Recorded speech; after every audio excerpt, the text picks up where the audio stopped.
اور جو شخص اسلام کے سوا کسی اور دین کا طالب ہوگا وہ اس سے ہرگز قبول نہیں کیا جائے گا، اور ایسا شخص آخرت میں نقصان اٹھانے والوں میں ہوگا۔ خدا ایسے لوگوں کو کیوں کر ہدایت دے جو ایمان لانے کے بعد کافر ہو گئے اور پہلے اس بات کی گواہی دے چکے کہ یہ پیغمبر برحق ہے، اور ان کے پاس دلائل بھی آ گئے، اور خدا بے انصافوں کو ہدایت نہیں دیتا۔ ان لوگوں کی سزا یہ ہے کہ ان پر خدا کی اور فرشتوں کی اور انسانوں کی سب کی لعنت ہو، ہمیشہ اس لعنت میں گرفتار رہیں گے۔ ان سے نہ تو عذاب ہلکا کیا جائے گا اور نہ انہیں مہلت دی جائے گی۔ ہاں، جنہوں نے اس کے بعد توبہ کی اور اپنی حالت درست کر لی تو خدا بخشنے والا مہربان ہے۔ جو لوگ ایمان لانے کے بعد کافر ہو گئے پھر کفر میں بڑھتے گئے، ایسوں کی توبہ ہرگز قبول نہیں ہوگی، اور یہ لوگ گمراہ ہیں۔ جو لوگ کافر ہوئے اور کفر ہی کی حالت میں مر گئے، وہ اگر نجات حاصل کرنی چاہیں اور بدلے میں زمین بھر کر سونا دیں تو ہرگز قبول نہیں کیا جائے گا۔ ان لوگوں کو دکھ دینے والا عذاب ہوگا اور ان کی کوئی مدد نہیں کرے گا۔ مومنو، جب تک تم ان چیزوں میں سے جو تمہیں عزیز ہیں راہ خدا میں صرف نہ کرو گے کبھی نیکی حاصل نہ کر سکو گے، اور جو چیز تم صرف کرو گے خدا اس کو جانتا ہے۔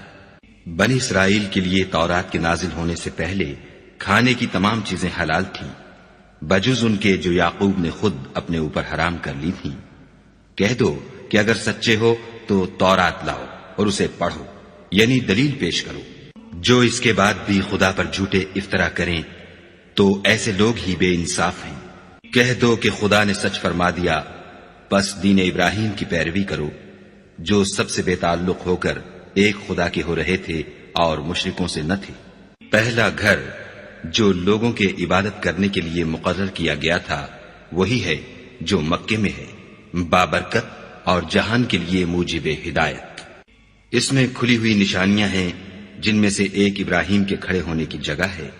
جو شخص اس مبارک گھر میں داخل ہوا اس نے امن پا لیا، اور لوگوں پر خدا کا حق یعنی فرض ہے کہ جو اس گھر تک جانے کا مقدور رکھے وہ اس کا حج کرے، اور جو اس حکم کی تعمیل نہ کرے گا تو خدا بھی اہل عالم سے بے نیاز ہے۔ کہو کہ اے اہل کتاب، تم خدا کی آیتوں سے کیوں کفر کرتے ہو اور خدا تمہارے سب اعمال سے باخبر ہے۔ کہو کہ اے اہل کتاب، تم مومنوں کو خدا کے رستے سے کیوں روکتے ہو اور باوجود کہ تم اس سے واقف ہو، اس میں کجی نکالتے ہو اور خدا تمہارے کاموں سے بے خبر نہیں۔ مومنو، اگر تم اہل کتاب کے کسی فریق کا کہا مان لو گے تو وہ تمہیں ایمان لانے کے بعد کافر بنا دیں گے، اور تم کیوں کر کفر کرو گے جبکہ تم کو خدا کی آیتیں پڑھ پڑھ کر سنائی جاتی ہیں اور تم میں اس کے پیغمبر موجود ہیں، اور جس نے خدا کی ہدایت کی رسی کو مضبوط پکڑ لیا وہ سیدھے رستے لگ گیا۔ مومنو، خدا سے ڈرو جیسا کہ اس سے ڈرنے کا حق ہے، اور مرنا تو مسلمان ہی مرنا، اور سب مل کر خدا کی ہدایت کی رسی کو مضبوط پکڑے رہنا اور متفرق نہ ہونا۔ اور خدا کی اس مہربانی کو یاد کرو جب تم ایک دوسرے کے دشمن تھے تو اس نے تمہارے دلوں میں الفت ڈال دی، اور تم اس کی مہربانی سے بھائی بھائی ہو گئے، اور تم آگ کے گڑھے کے کنارے تک پہنچ چکے تھے تو خدا نے تم کو اس سے بچا لیا۔ اس طرح خدا تم کو اپنی آیتیں کھول کھول کر سناتا ہے تاکہ تم ہدایت پاؤ۔ اور تم میں ایک جماعت ایسی ہونی چاہیے جو لوگوں کو نیکی کی طرف بلائے اور اچھے کام کرنے کا حکم دے اور برے کاموں سے منع کرے، یہی لوگ ہیں جو نجات پانے والے ہیں۔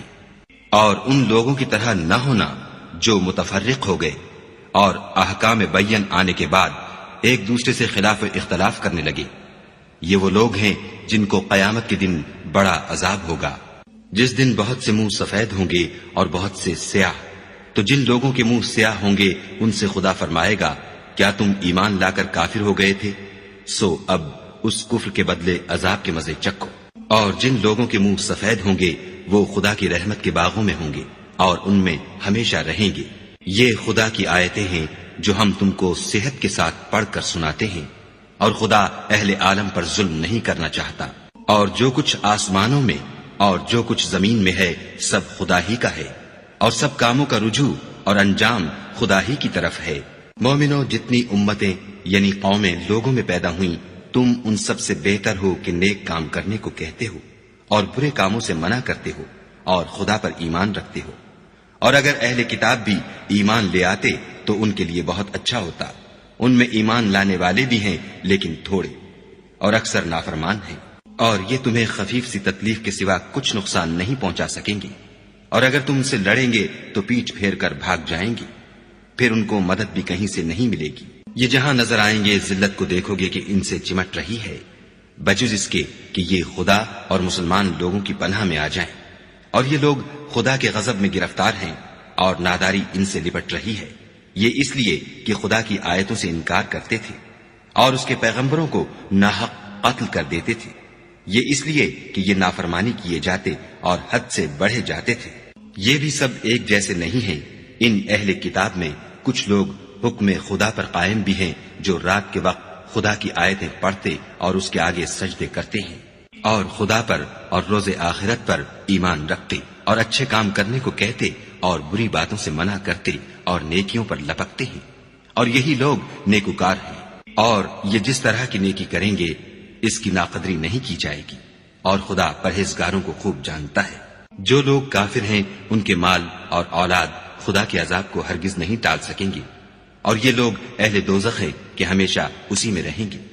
یہ جو مال دنیا کی زندگی میں خرچ کرتے ہیں اس کی مثال ہوا کسی ہے جس میں سخت سردی ہو اور وہ ایسے لوگوں کی کھیتی پر چلے جو اپنے آپ پر ظلم کرتے تھے اور اسے تباہ کر دے، اور خدا نے ان پر کچھ ظلم نہیں کیا بلکہ یہ خود اپنے اوپر ظلم کر رہے ہیں۔ مومنوں، کسی غیر مذہب کے آدمی کو اپنا رازدار نہ بنانا، یہ لوگ تمہاری خرابی اور فتنہ انگیزی کرنے میں کسی طرح کی کوتاہی نہیں کرتے اور چاہتے ہیں کہ جس طرح ہو تمہیں تکلیف پہنچے۔ ان کی زبانوں سے تو دشمنی ظاہر ہو ہی چکی ہے، اور جو کینے ان کے سینوں میں مخفی ہیں وہ کہیں زیادہ ہیں۔ اگر تم عقل رکھتے ہو تو ہم نے تم کو اپنی آیتیں کھول کھول کر سنا دی ہیں۔ دیکھو، تم ایسے صاف دل لوگ ہو کہ ان لوگوں سے دوستی رکھتے ہو حالانکہ وہ تم سے دوستی نہیں رکھتے، اور تم سب کتابوں پر ایمان رکھتے ہو اور وہ تمہاری کتاب کو نہیں مانتے، اور جب تم سے ملتے ہیں تو کہتے ہیں ہم ایمان لے آئے ہیں، اور جب الگ ہوتے ہیں تو تم پر غصے کے سبب انگلیاں کاٹ کاٹ کھاتے ہیں۔ ان سے کہہ دو کہ بدبختو، غصے میں مر جاؤ، خدا تمہارے دلوں کی باتوں سے خوب واقف ہے۔ اگر تمہیں آسودگی حاصل ہو تو ان کو بری لگتی ہے، اور اگر رنج پہنچے تو خوش ہوتے ہیں، اور اگر تم تکلیفوں کی برداشت اور ان سے کنارہ کشی کرتے رہو گے تو ان کا فریب تمہیں کچھ بھی نقصان نہ پہنچا سکے گا۔ یہ جو کچھ کرتے ہیں خدا اس پر احاطہ کیے ہوئے ہے۔ اور اس وقت کو یاد کرو جب تم صبح کو اپنے گھر سے روانہ ہو کر ایمان والوں کو لڑائی کے لیے مورچوں پر موقع بموقع متعین کرنے لگے، اور خدا سب کچھ سنتا اور جانتا ہے۔ اس وقت تم میں سے دو جماعتوں نے جی چھوڑ دینا چاہا، مگر خدا ان کا مددگار تھا، اور مومنوں کو خدا ہی پر بھروسہ کرنا چاہیے۔ اور خدا نے جنگ بدر میں بھی تمہاری مدد کی تھی، اور اس وقت بھی تم بے سر و سامان تھے۔ بس خدا سے ڈرو اور ان احسانوں کو یاد کرو تاکہ شکر کرو۔ جب تم مومنوں سے یہ کہہ کر ان کے دل بڑھا رہے تھے کہ کیا یہ کافی نہیں کہ پروردگار 3000 فرشتے نازل کر کے تمہیں مدد دے؟ ہاں، اگر تم دل کو مضبوط رکھو اور خدا سے ڈرتے رہو اور کافر تم پر جوش کے ساتھ دفعتاً حملہ کر دیں تو پروردگار 5000 فرشتے جن پر نشان ہوں گے تمہاری مدد کو بھیجے گا، اور اس مدد کو تو خدا نے تمہارے لیے ذریعہ بشارت بنایا، یعنی اس لیے کہ تمہارے دلوں کو اس سے تسلی حاصل ہو، ورنہ مدد تو خدا ہی کی ہے جو غالب اور حکمت والا